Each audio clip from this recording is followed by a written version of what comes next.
मूळव्याध, भगंदर, fissure, पायलोनायडल sinus, बद्धकोष्ठता किंवा गुदविकार यासारख्या त्रासाने त्रस्त आहात का? वेदनादायक शस्त्रक्रियेची भीती वाटतेय? तर आता चिंता सोडा.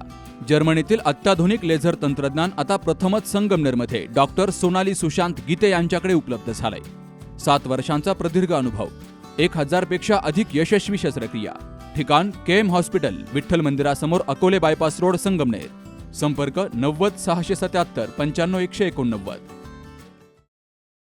टंचाईच्या काळात जनतेला पाणी देणं ही आपली जबाबदारी आहे. त्यामुळे ज्या ठिकाणी पाणी टंचाई निर्माण झाली आहे त्या भागाचा प्रस्ताव येताच तात्काळ पाण्याचे टँकर सुरू करा, अशा सक्त सूचना अधिकाऱ्यांना देत पाण्याबाबत कुणीही राजकारण करू नये, आणि जर केलं तर ते अजिबात सहन केलं जाणार नाही, अशी तंबी आमदार अमोल खताळ यांनी टंचाई आढावा बैठकीत अधिकाऱ्यांना दिली आहे. प्रांताधिकारी कार्यालयात आमदार अमोल खताळ यांच्या प्रमुख उपस्थितीमध्ये टंचाई आढावा बैठक पार पडली आहे.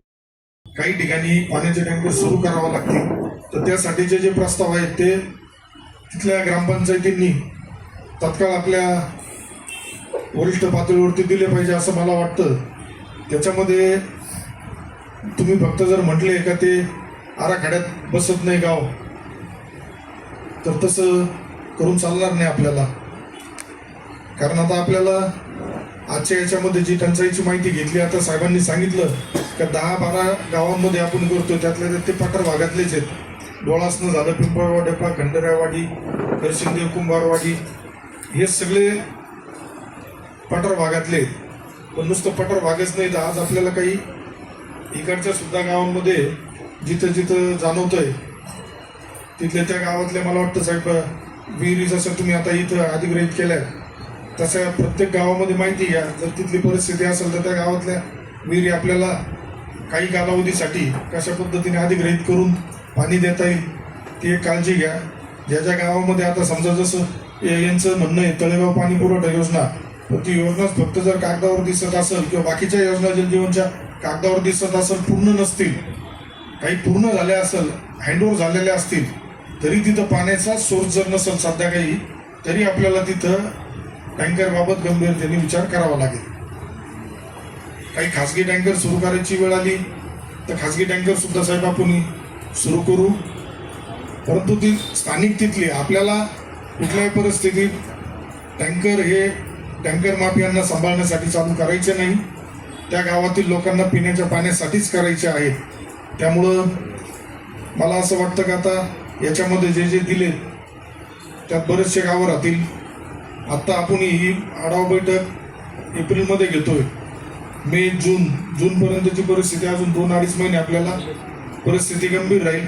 त्यामुळं आत्ता ज्या गावांमध्ये टंचाई आहे किंवा पुढच्या 15 दिवसांनी, महिनाभरांनी परिस्थिती कुठल्या गावाची काय होऊ शकते याचा अंदाज तुम्हाला आत्ता येऊन जाईल. तर त्याची सुद्धा साहेब तुम्ही यादी करून घ्या, त्याचा सुद्धा आढावा घ्या. टंचाई संदर्भातल्या टंचाईच्या बाबतीत सगळ्या अधिकारी कर्मचाऱ्यांना सूचना राहतील. सगळ्यांनी अतिशय विषय गांभीर्याने घ्यायचा आहे. त्याच्यामध्ये कुठलीही हलगर्जीपणा कुणी करू नका. अदरवाईज कारवाई करण्यास आम्हाला भाग पाडू नका. पाण्याच्या बाबतीत आपलं शासन अतिशय गंभीर आहे. त्यामुळं आज तुम्ही टँकरचं झालंय, भविष्यात आपल्याला काही पशूंचं सुद्धा बघावं लागेल. वन विभागाचे असतील, वन विभागाचे कोण आहेत का अधिकारी, त्याच्या दृष्टीने सुद्धा तुमचं वन विभागाचं नियोजन तुम्ही ठेवा. त्याचे जे प्रस्ताव वरिष्ठ द्यायचे ते द्या. माझ्या कार्यालयाला एक द्या, पालकमंत्री साहेबांकडे द्या. आपल्या वरिष्ठांची आमच्याकडून सुद्धा चर्चा करू. साहेबांना सगळा विषय माहिती, यांना माहिती आहे, साहेबांना माहिती सगळ्यांना. नाही तसं नाही साहेब. यांनी जी जागा दिली ना, आपण तिथे सुरू करायचा पण प्रयत्न केला. सरपंच साहेबांची जागा दिली होती ना, तिथे ऑलरेडी अतिक्रमण आहे. गावामध्ये कोण आहे ते सरपंच म्हणता ना, तुम्ही बाकीचं कोणाचं ऐकता? नाही कोणाचं ऐकत. सरपंच जबाबदारीने सांगता. तुम्हाला यशोदांचा फोन आला म्हणतात तुम्ही नाही असं काहीच नाही. विचारलं ना, मी त्यांच्यासोबत पण जाऊन आलो. काम काय थांबलं, काय अडचण काय? आपण मटेरियल टाकायला सुरुवात करा. आम्ही कॉलनीतले लोक आहेत ना, त्यांनी विरोध केला. पूर्ण घराचं 2 घरं 5,000 लोकांना 2 माणसं विटीत धरू शकतात का प्रशासन? सरपंच साहेब एक काम करतो ना, उद्या परवा आहे ना, आपण जाऊ. तुम्ही डायरेक्ट मशिनरी जेसीबी आपण सुरुवात करा. काय यंत्र नाही ना साहेब, तुम्ही करा ना प्रोसेस. कायद्याने काय तुम्हाला गुन्हे दाखल करायचे असतील, काय करायचे असतील, आमची काही मदत लागत असली आम्ही देतो सगळं करतो ना. मला काहीच अडचण नाही. दुसरं असं भाऊ, आमची योजना थोडी कॉस्टिंग कमी करायची होती, कोणालाही न विचारता डायरेक्ट नदीवरून पाईपलाईन चालू झालेली आहे आता. आम्ही ग्रॅव्हिटीने पाणी याच्यातून घेणार होतो, योजनाची कॉस्ट कटिंग झाली असती महाजन साहेब. MGPने विचारलं नाही आणि कॉन्ट्रॅक्टरनी सुद्धा विचारलं नाही. मी साहेबांच्या कानावर पण 2 महिन्यापूर्वी मुंबईला हा विषय घेतला होता का पाटाला ज्यावेळेस पाणी असेल त्यावेळेस ग्रॅव्हिटीने पाणी येईल, ग्रॅव्हिटीने पाणी आल्यानंतर वीज बिलात कपात होईल, मेंटेनन्स खर्च कमी होईल. इकडं 4 किलोमीटर नदीला जायचं, नदीची जागा सुद्धा अजून निश्चित नाही. PDNच्या लाईनी गेलेल्या आहेत, तिथून त्या PDNमधून पाणी आपल्याला तळ्यात घेता येईल. म्हणजे स्वस्तात पाणी आता 1800 रुपये पाणीपट्टी भरतोय. तीच पाणीपट्टी जर 500-600 रुपयावर आली तर काय होईल? हे नुसतं कॉन्ट्रॅक्टरचं ऐकायचं, अधिकारी आणि काही आपले 2-4 जण झालं लगेच त्यांचं मनमानी, कोणालाही न विश्वासात घेता डायरेक्ट कामं चालू होतं. आणि अधिकाऱ्यांना, काही अधिकारी असे आहेत का ज्यांना फक्त 4-5 शब्द WDP अमुक आणि तमुक एवढे इंग्लिशमध्ये बोलता येतात, ड्रॉइंग सुद्धा कळत नाही, अशी परिस्थिती आहे ना महाजन साहेब. बरेचसे असे असं नाही आहे सर, मी स्वतः बघितलेलं आहे काय आहे.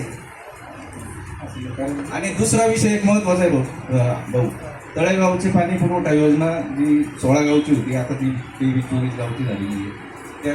त्या योजनेसाठी आमच्या गावाने 6-7 एकर जागा दिली होती. आता आमचं गाव त्या योजनेतून बाहेर पडतंय. आमची योजना पूर्ण झाल्यानंतर तळेगावचं सुद्धा पाण्याचा प्रश्न निघलेला आहे. राहिले थोडे कमी गावं, तर त्या योजनेचं सुद्धा पाईपलाईन इकडून 8 तास केला गेला साहेबांकडे. साहेबांनी ती बंद करायला लावली होती. मॅडमलाच फोन केला होता, काम बंद ठेवा केला होता मॅडम, काम बंद ठेवा. कारण ते ग्रॅव्हिटीने जर पाणी आलं तर सगळ्या गावांना व्यवस्थित पाणी द्या.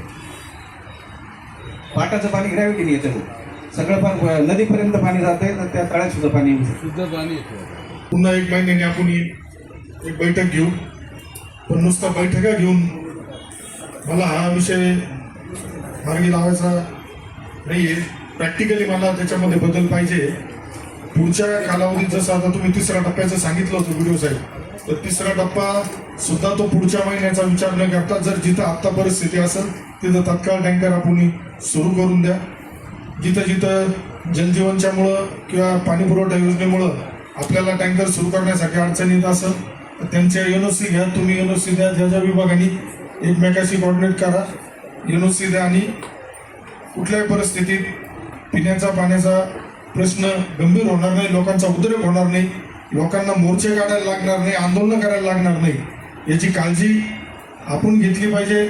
तुम्ही सुद्धा सरकारचे प्रतिनिधी आहात. याच्यामध्ये आपल्या काही विलंबामुळं, आपल्या काही चुकीमुळं सरकारच्या प्रतिमेवरती परिणाम होतो, हा झाला नाही पाहिजे. ज्यांना त्यात जाणून बुजून काही गोष्टी करायच्या असतील तर त्यांना सुद्धा कारवाईला सामोरं जावं लागेल. माझी अजिबात इच्छा नाही आहे, पण मी अजून बघतोय जरा खालच्या पातळीवरती अधिकारी कर्मचारी काम करताना जरा अजून त्यांना संगमनेर तालुक्याचा बदल झाल्याचा अंदाज येत नाही.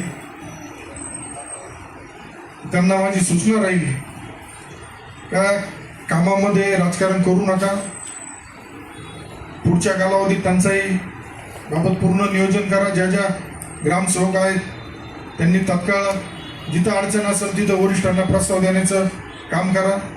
जिथं जिथं पोलीस प्रशासन बी आहे, जिथं जिथं आता अशा योजनांना आडकाठी येते तिथं तुम्ही पोलीस प्रशासनाची मदत घ्या. DYSP साहेब आपल्याला तिथं त्या स्तरावरती बंदोबस्त देतील. शक्यतो ती वेळ येऊ नये यासाठी समन्वय झाला पाहिजे. तक्रारदारला बोलून घ्या. जिथं पशुपक्ष्यांना मालदाडचा एक विषय आला, सावरगावचा आला, तिथं पाण्याची सोय उपलब्ध करून द्या. रोटेशनमध्ये पाणी येईल. त्यानंतर पाटाला सुद्धा पाणी सोडाबाबत पालकमंत्री महोदय, जलसंपदा मंत्री महोदयांना आपण विनंती केली आहे. ते आल्यानंतर सुद्धा आपल्याला कशा पद्धतीने गावातले उद्भव भरून घेता येतील, स्रोत भरून घेता येतील याच्यासाठी कामं करू. जलजीवनचे आता पूर्ण झालेले कामं त्यांनी सांगितलेत, अपूर्ण कामं सांगितलेत. पुढच्या 15 दिवसांनी आपण त्याचा आढावा घेऊ. जे काही रिवाईजसाठी पाठवलेत ते रिवाईज आतापर्यंत संगमनेरमध्ये मनमानी पद्धतीने झाल्यात. योजना 85 लाखाची, नंतर डायरेक्ट 115 कोटीवर गेली. काही गावांमध्ये 15 कोटीची 20वर गेली, 25वर गेली. हरकत नाही, परंतु आमचं म्हणणं एवढंच आहे का ती योजना त्यावेळेस बनवताना चुकीच्या पद्धतीने ड्रॉइंग का बनवले गेले, चुकीच्या पद्धतीने त्याला मंजुरी का दिल्या गेली याबाबत सुद्धा आतापर्यंत सगळ्यांनी दुर्लक्ष केलं असेल. परंतु जिथं गरज आहे तिथले रिवाईज असेल ते मंत्री महोदयांची पाणी पुरवठा मंत्री महोदयांशी बोलून ते सुद्धा आपण मार्गी लावू. तहसीलदार साहेब आता बैठक आहेच ही, त्याच्यामध्ये आता आपले शेतरस्ते पायवाट रस्त्याच्या संदर्भातल्या ज्या नोंदी माग आपण घेण्याबाबतचा एक विशेष प्रयोग राबवला होता. परंतु त्यात असं झालंय का काही ठिकाणी दुसऱ्या दिवशी रस्ते पुन्हा लोकांनी नांगरला गेले होते. ते सुद्धा बघा आता आपली भूमिका आहे. शासनाने जे काय ॲग्रीस्टॅक कार्ड म्हणून जे आहे तर जिथे शेतकऱ्यांनी विरोध केला रस्त्याला, तर उद्या त्यांच्या ज्या योजना आहेत त्याचा सुद्धा आपण शासनाने निर्णय घेतला आहे त्या बंद करण्याचा. त्यामुळं त्यांना विश्वासात घेऊन जर सांगितलं तर निश्चित मला वाटतं ते आपल्याला सहकार्य करतील. बरेचसे रस्ते नकाशावर नाही आहेत, त्यांच्याबाबत सुद्धा आपल्याला बघून घ्या.